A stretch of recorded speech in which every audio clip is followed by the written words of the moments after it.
Shoplifters are getting bolder and bolder every day, and Michael Rappaport has proof. The actor and friend of the show posted a video on social media that he took at a New York Rite Aid where he claims that a guy loaded up his bags, walked out of the store like, the devil may care, and right in front of a security guard, no less. It's a 45-second clip, and I'm going to show you the whole thing. Yo, I'm looking at this shit. This dude, this motherfucker, this dude is... I can't believe I'm seeing this shit. Just walks right out. This motherfucker. Yo. Goes out after him. This fucking guy just filled his 2 bags up with everything in Rite Aid right here. 80th and 1st. 80th and 1st Avenue. Is walking down the street like shit is Gucci. Look at me in my face like what's good. I was watching him the whole time. My man just went Christmas shopping in January. He had the condoms. Good. The shampoo. At least he's using protection. Yeah, well, look, my theory is always this. The police if everyone just decides to do what they want to do, like a book drop, there's not enough police to do anything about anything. So, like, as a society, we really just, like, set examples. Like, we go, what happened to your friend? He went into the Rite Aid. He tried to steal a candy bar. He got wrestled to the ground, and the guy broke his jaw. Mm-hmm. Then you go, all right, I will share that story with everyone in the neighborhood. Right. And then you don't get the Rite Aid stolen. Right. Yeah. But he showed up with a duffel bag, filled it up with a bunch of high-end shampoo and conditioner, and then walked past the security guard and walked back to his house. That sends a different message. It sure does. We know what Rite Aid to go to. Yeah, 81st and 1st. And did you see that what do you want from me look on the security guard's face? Well, that's the whole thing. Their hands are tied. And by the way, if you are a security guard and you're getting $13 an hour, whether you pull your hands out of your pockets or not, why don't you just want to go home? Why not? Well, then what's the point of what is his job? What is he supposed to do? Well, they used to... All these things like cops and squad cars and security and windbreakers and badges and uniforms, they used to just prevent people from doing things because you go, there's a cop right there. I'm not going to fucking do that thing. Right. Now we jump on the hood of the cop car and try to kick in the windshield while the cops are in the car throwing buckets. That society will come undone, unraveled like a fucking sweater where one of Carol's big cats got a hold of a thread and just started running in the opposite direction. That's how fucking fast we'll come unraveled. That's where we're at. Yeah. It's all in the messaging. Well, that and with, yes, the internet provides us with so much knowledge that is good, but at the same time, now there's people out there that, like, we know the difference between a police officer and a security guard in terms of what they can do, what they're not allowed to do. One of my first jobs, I used to work at Hot Topic. You're damn right. Oh, nice. I worked at Hot Topic, and I dressed pretty much how I dress now back when I worked there. So everyone had the tattoos and the gauges and all the weird piercings, and they just looked at me as a dwarf and went, yeah, that's weird enough. And I worked at Hot Topic, and I remember the speech they gave me when they're like, all right, if you see someone trying to shoplift, here's what you do. And I remember my mindset of being like, no, I'm not going to do that. I'm not going to do a shoulder roll, no time for backup, and then do like... Sweep the leg. Yeah, I'm not going to do that to the guy that just stole like $30 worth of jewelry, and I don't get a raise if I stop him. So, no, I'm not going to do it. And now word is out, and people know that. Yeah, so look, cops need to be respected, need to be cops. Criminals need to be treated like criminals. I mean, I was yelling at someone the other day, which is like, we're living in some alternate universe. Diet and exercise. It's life. It's gravity. It's just diet and exercise. You want to lose weight, diet and exercise. There's no more books. There's no more clubs. There's Give no me the more pill. deal a wheel, meal a wheel deal. Cruise to lose. Just diet and exercise. That's what crime is. That's what society is. That's what education is. That's what every public safety. It's just you go, now New York's going to they're going to get more. I mean, basically, New York's got a black mayor, so he gets to go, well, we're going to do more plainclothes guys out there patrolling patrolling now. Redhead guy can't make that proclamation because then that's racist. Right. but now maybe. But it's just right back to what it was. Just guys on the street looking at, and by the way, this whole, like, you can't judge, you can't profile, that's all cops do. They just you see a fucking Asian woman walking down the street, she's probably not packing heat. You see a young black guy, higher chance he's packing heat. You're going to have to stop more young black guys than you are elderly Asian women. That's the way it is. Sorry, but the good news is you'll get the guns off the street and it'll be a safer community. Yeah. And then there's this whole thing where it's like, yeah, but if what one innocent person is stopped and detained and pulled, tough shit. That's what cops do. Sometimes they stop you and they think you're doing something. I mean, and this notion of, like, I've been pulled over 1 million times. I've been stopped. I got yanked out of an airport for arguing with someone behind a counter once. Like, it just, shit happens. You got to let cops do what they're going to do. Well, you got to empower them. You kind of stop for a second. You go, what would happen if that same scene that we just saw Michael Rappaport film? What would happen if that happened in Singapore? He became to death. Caned him to death.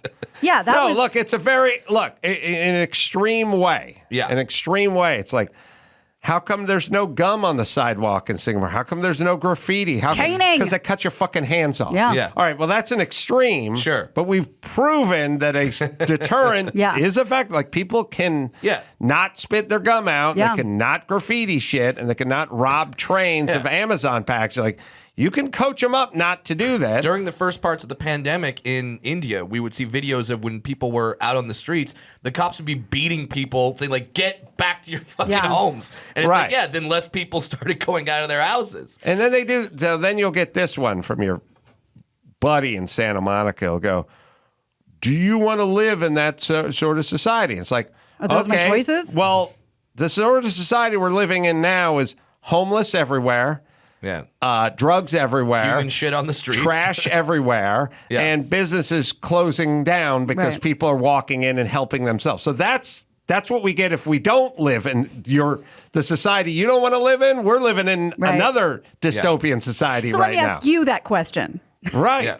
Yeah. Is this where you want to live? Rules, law and order, blah, blah, blah. And parents, you got to raise your fucking kids. Well, I have somebody who agrees with you. Christ. It's insane. It's like, what? It's like, what's all this crazy murder? Like, we got to get these guns off the street. Is it like the guns? Who's shooting the guns, you fucking retards? And by the way, like the three biggest, there's three kind of notable, scary, murdery things in the last, week or so. You got the cops that were killed in New York because the guy had the gun or whatever. And it's like, so then all the politicians go, where are these guns coming from? I don't know. I asked a chick who was working at the furniture store, the UCLA student who was fucking gutted with a knife with a crazy person. Where are these knives coming from? And then asked the chick who was pushed onto the tracks on the fucking subway station. Where are these subways coming from? Where are these arms coming from? Where are these hands coming from? Look, it's fucking nutty people. Knives. We all have them. We all have them at home in the drawer. Well, let's dig a little deper. Yeah. Let's get to the root of the problem. Remember the roots of all the problems? We're going to get to the roots of everything. Let's roll up our sleeves. You don't sit around and go, what are these guns doing? Yeah. You go, what's a 17-year-old think would be a good idea to pick up a gun and shoot somebody in the face? Yeah. All right. Well, here's someone who agrees with you, and boy, did she pay. Real Housewives of Salt Lake City star Jenny Nguyen has been fired from the show because of her take on the riots in 2020. The network, Bravo, announced that Nguyen was let go from the show on Tuesday, acknowledging that it made the decision in direct response to her social media posts that many said were racist. She's Vietnamese, by the way. What are the racist tweets? Well, I'll give you both of them. She says, I'm sick of people saying cops need more training. You had 18 years to teach your kids it's wrong to loot, steal, set buildings ablaze, block traffic, laser people's eyes, overturn cars, destroy buildings, and attack citizens. Who failed who? And in another tweet, she says, hundreds of blacks shot and many killed, including children, by other blacks every week. Over 1,000 officers violently injured, some permanently, by rioters. Anarchists rioting in the major cities every night, which has caused billions of dollars of destruction to private and public property. And you still think police officers are the problem. You are an idiot. And the show responded quickly, saying, This is what's caused the whole thing. Yeah. These fucking pussy coward producers responding. They responded to quickly. the obvious truth of what this woman is saying. But wait, there's more, unfortunately. They responded by saying, we recognize we failed to take appropriate action once her offensive social media posts were brought to our attention. Moving forward, we will work to improve our processes to ensure we make better informed and more thoughtful casting decisions. But wait, there's more. Wynn has apologized. She said on her Instagram, I want to acknowledge and apologize for my deleted Facebook post from 2020 that resurfaced today. At the time, I thought I was speaking out against violence, but I have since learned how offensive and hurtful my words were. Well, so we're in this horrible situation where the majority of violent crime is coming from a minority of young black men. That's the reality of it. It's not black women. You know, when everyone goes, it's not elderly black men. It's like there's a pocket that is overrepresented in the violent crime department. But not in the rioting department.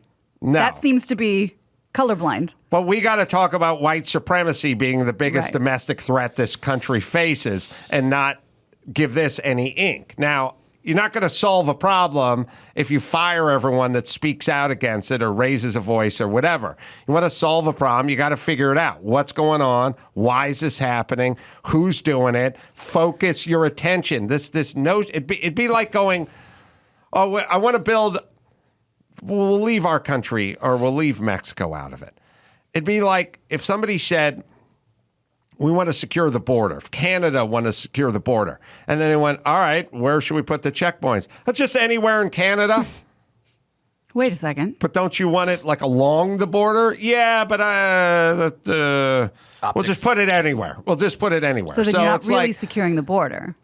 well, you may get lucky and get some checkpoints on the border, but the reality is it's a group, it's an ethnicity, it's black, it's a certain age, it's a tight age, and it's a disproportionate amount of violent crime that comes from that group. So you're not doing them a service by pretending it's not happening that way. It needs an intervention at this point. We've had the same conversation about homelessness. Right. You're doing a disservice by walking by and pretending like everything's fine. Right. But you're doing a disservice to them. Yes, and all of us. And the reality is black people statistically kill black people, white people kill white people. The groups sort of kill their own, which is weird. Although I kind of like it. But it makes sense. They live amongst it. But sure. There's a ton of young black men getting killed by a ton of other young black men, and it's time for an intervention, and there is no intervention because everyone is scared shitless of getting their shit pulled down and getting their show canceled if they say anything about it. So then we have to then hire, like we need a black police chief so he can say it because a white police chief couldn't say it, and that's where we're at now with the race relations. I'm looking at this thing from a completely different perspective as maybe a show business person or a producer, where I'm looking at a show, The Real Housewives of Salt Lake City, where I go, don't you kind of want conflict on that show? Isn't that the point? Don't you want some batshit crazy people to say some batshit crazy things so you can, like, it's like, what? No, if you're watching The Real Housewives of whatever city, you want conflict. You want people with differing opinions to argue with each other because that's going to please the viewer.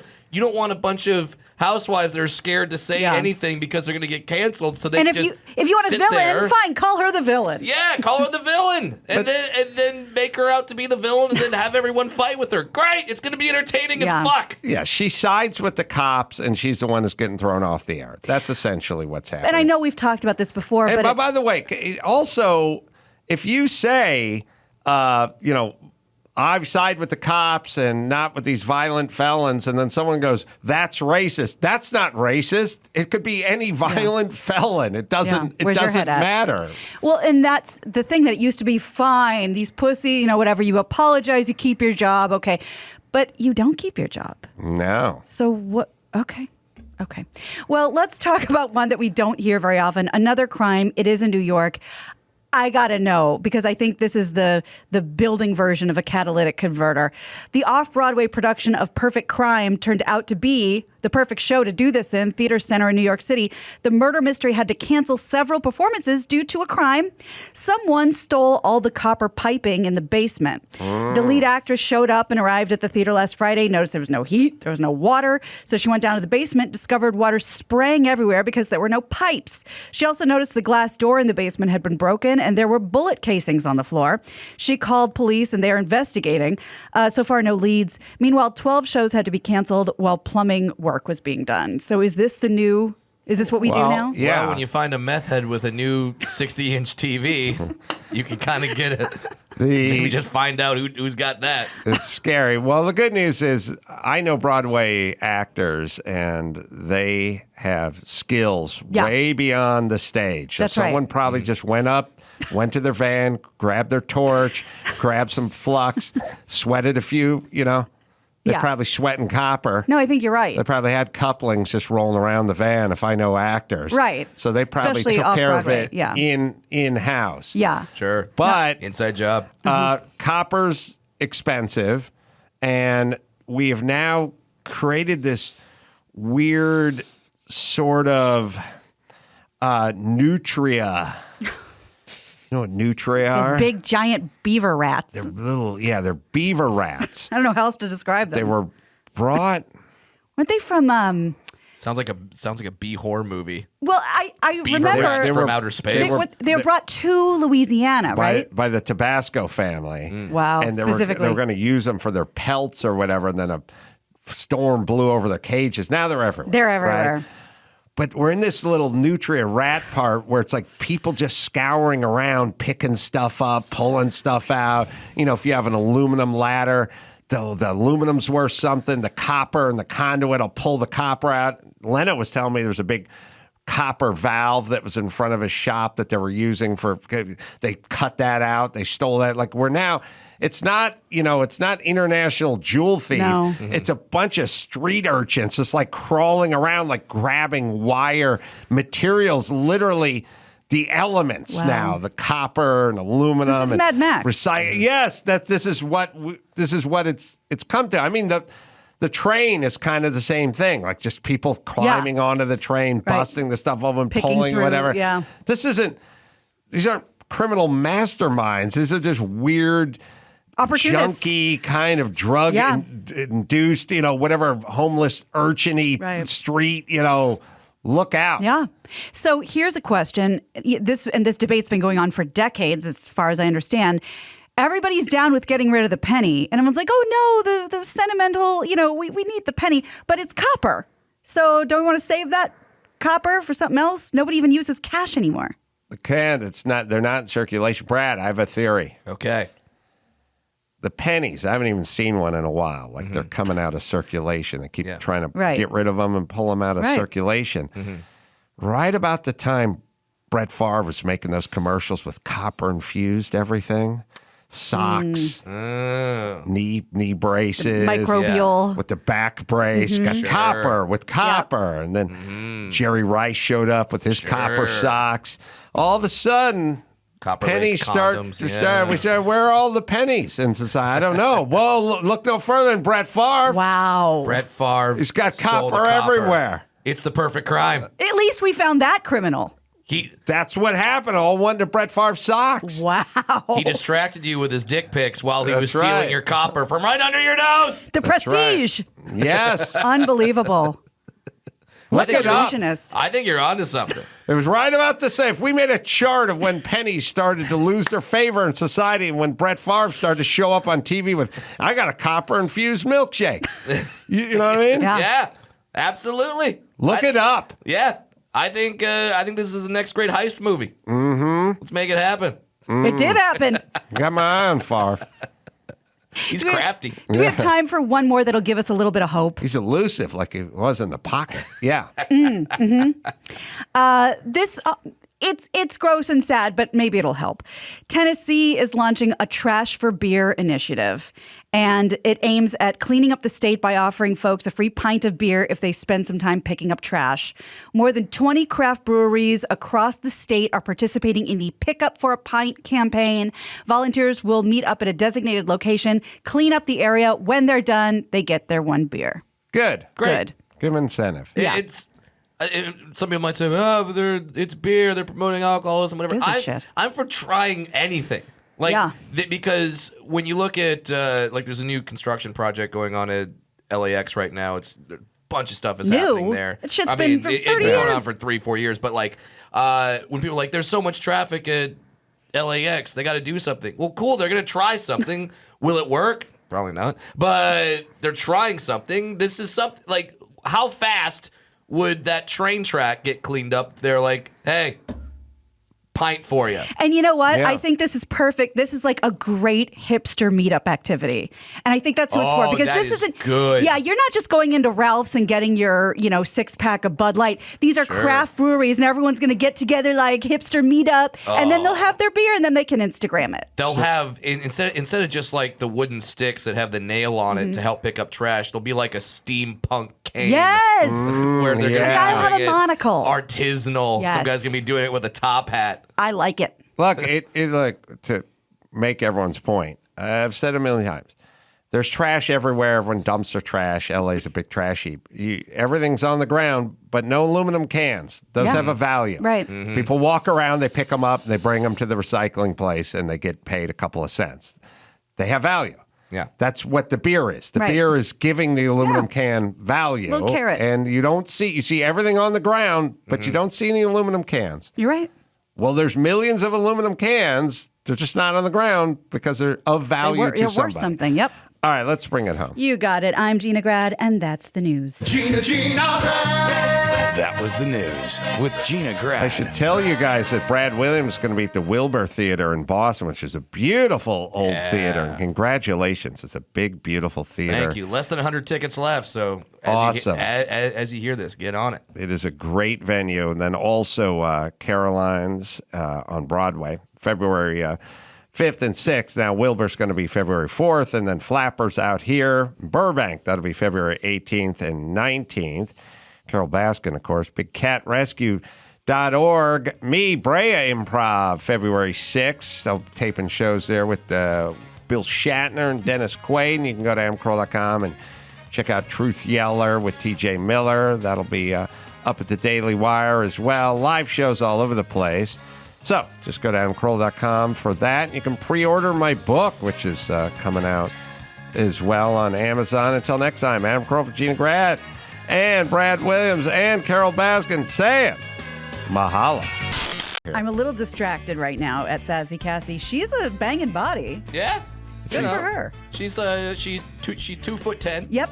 World's smallest dancer, 2 foot 10 inches tall. You can do a lot by doing a little. Okay, good. And she's working her size on that pole. Yeah. By the way, you can do a lot by doing a little sounds like a dwarf dating site.